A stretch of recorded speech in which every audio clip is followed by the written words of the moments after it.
Hi, my name is El Willie. I am going to be interviewing myself for you. So, just to give you a little insight of who I am, what I do, and little stuff like that.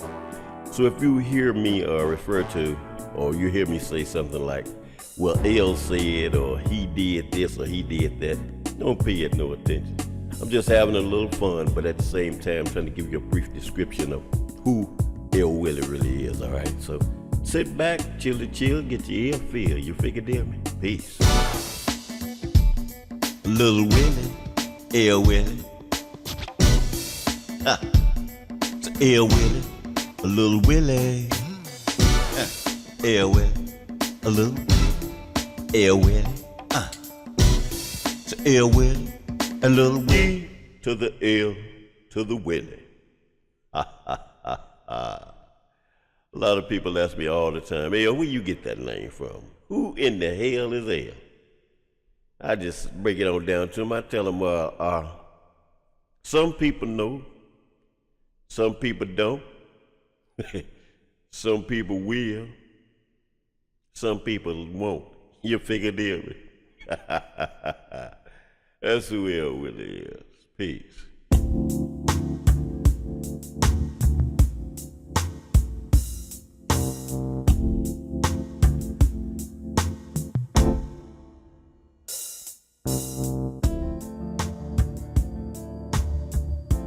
El Willie. Who is El Willie?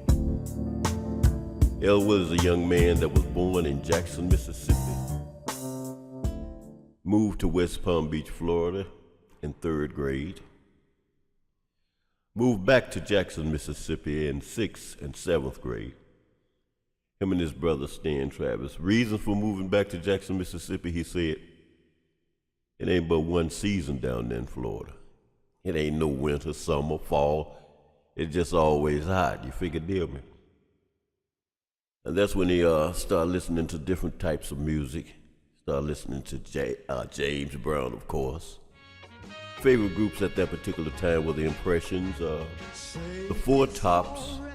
At that time, they had a group called the Intruders and the Esquires, and people like that.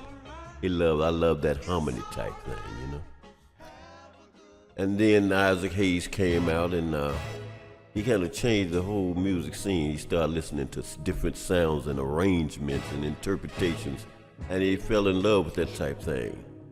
For a while, that is, until George Clinton came along with that P-Funk, and that's changed the whole game as far as El was concerned. Because that funk thing was just the thing for him. Welcome to station WEFUNK, better known as We Funk, or deeper still, the Mothership Connection. Him and his brother Stan Travis, they moved back to West Palm Beach, Florida, when he was promoted, I would say, to 11th grade, and him and his brother went back down to West Palm Beach, Florida, and started a singing group called the Enchanters, because they had seen such good little young singing groups when they were in high school, the Tokays and a couple of other groups, they great harmony. But they was lacking one thing. They had no step. They didn't move like the Temptations. So what they figured they would do, him and his brother put a group together called the Enchanters.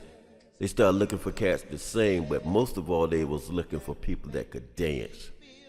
If they could dance, they pretty well had a position in the group, but they had to be able to sing a particular part.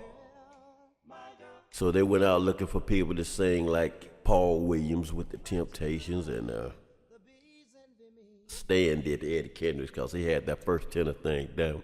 I ran into a cat named Laurice Bird, played guitar, a little pretty boy.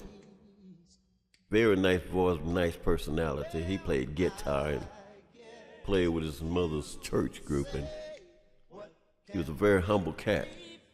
And so there you had Stan, El Willie, and Laurice. But they needed 2 more people, so they tried a bunch of cats that didn't, they didn't fit the ticket. They wanted to, but the dedication as far as rehearsal just wasn't there. So they kept looking, ran into a cat named Larry Hardy that Bird was giving guitar lessons to. So they got him and ran into a dude named Anthony Jacobs that went to school with him. And Anthony was a cool dude. He He couldn't sing that great.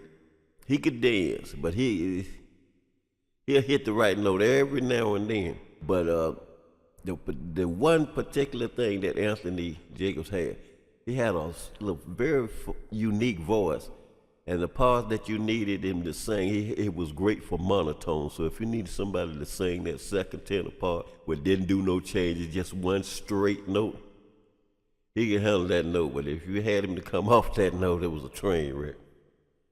And you know, plus the women, they just loved him. He was a real sporty dude. So there, we finished the group, as a matter of fact.